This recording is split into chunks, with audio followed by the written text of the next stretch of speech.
Doctor ortho, अब दर्द भी घुटने टेकेगा।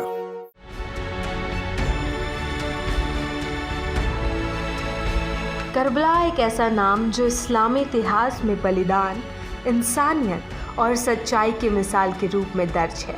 लेकिन बहुत कम लोग जानते हैं कि 1400 साल पहले इराक की सरजमीन पर लड़ी गई इस निर्णायक लड़ाई में भारत के ब्राह्मणों ने भी इमाम हुसैन का साथ दिया था। ये सिर्फ धार्मिक या ऐतिहासिक घटना नहीं, बल्कि एक ऐसा अध्याय है जिसमें भारत और अरब के रिश्तों का मानवीय और आध्यात्मिक पक्ष भी उजागर होता है।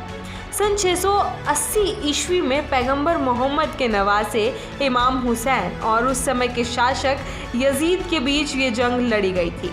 यजीद ने जबरन खुद को इस्लामिक खलीफा घोषित कर दिया था और चाहता था कि सभी लोग उसके शासन को स्वीकार करें, लेकिन हुसैन ने सच्चाई और न्याय के लिए यजीद की बात मानने से इनकार कर दिया। इसके परिणाम स्वरूप उन्हें करबला के रेगिस्तान में उनके परिवार और चंद साथियों के साथ घेर लिया गया, पानी से वंचित रखा गया और बेहद क्रूरता से शहीद कर दिया गया। इसी ऐतिहासिक प्रसंग में भारत के मोहयाल ब्राह्मण, विशेष रूप से दत्त वंश के एक प्रमुख योद्धा राहाब सिद्ध दत्त का उल्लेख आता है।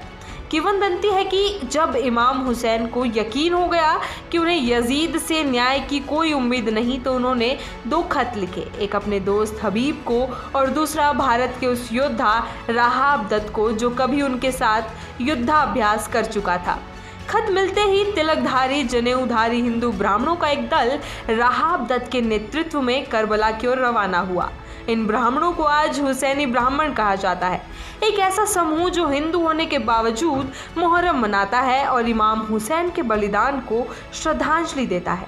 राहाब सिद्ध दत्त पंजाब के मोहयाल ब्राह्मणों में से एक योद्धा और राजा थे। ये ब्राह्मण समुदाय न केवल ज्ञान में पारंगत था, बल्कि युद्ध कौशल में भी सिद्ध था।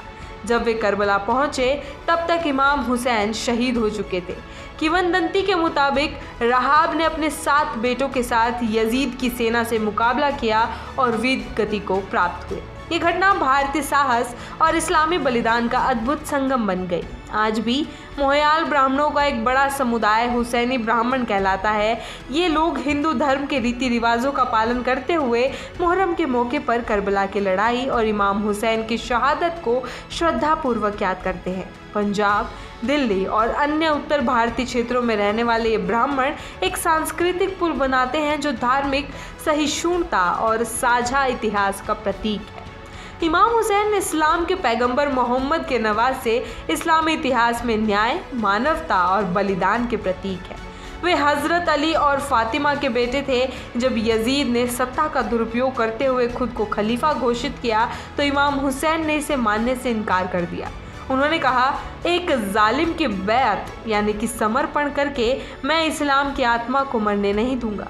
उन्होंने इस्लाम को सिर्फ एक धर्म नहीं, बल्कि न्याय, करुणा और नैतिकता के रूप में देखा। उनका बलिदान आज भी मुहर्रम के दौरान दुनिया भर के मुसलमानों द्वारा याद किया जाता है। करबला बगदाद से लगभग 100 किलोमीटर दक्षिण पश्चिम में स्थित है। ये स्थान शिया मुसलमानों के लिए मक्का के बाद सबसे पवित्र माना जाता है। यहाँ इमाम हुसैन का मकबरा स्थित है। इसे 1801 में नष्ट कर दिया गया था, लेकिन बाद में ईरान के शासकों ने इसे फिर से बनवाया। हर साल Iran, Bharat, Pakistan, Bahrain, Kurdistan, Azerbaijan जैसे देशों से लाखों तीर्थयात्री यहाँ इमाम हुसैन को श्रद्धांजलि देने आते हैं। करबला की लड़ाई सिर्फ इस्लाम का एक अध्याय नहीं है, बल्कि ये पूरी मानवता के लिए एक सबक है कि अत्याचार के विरुद्ध खड़े होना और सच्चाई के लिए प्राण देना किसी धर्म या जाति की सीमा में नहीं बंधा होता। भारत के ब्राह्मणों द्वारा दिया गया ये साथ इस बात का प्रमाण है कि सांस्कृतिक विविधता और धार्मिक सहिष्णुता भारतीय उपमहाद्वीप की आत्मा रही है। हुसैनी ब्राह्मण आज भी साझा इतिहास को जिंदा रखते हैं और हमें याद दिलाते हैं कि सच्चाई की राह पर साथ देने के लिए किसी धर्म की नहीं, सिर्फ इंसानियत की जरूरत होती है। डॉक्टर ऑर्थो, अब दर्द भी घुटने टेकेगा।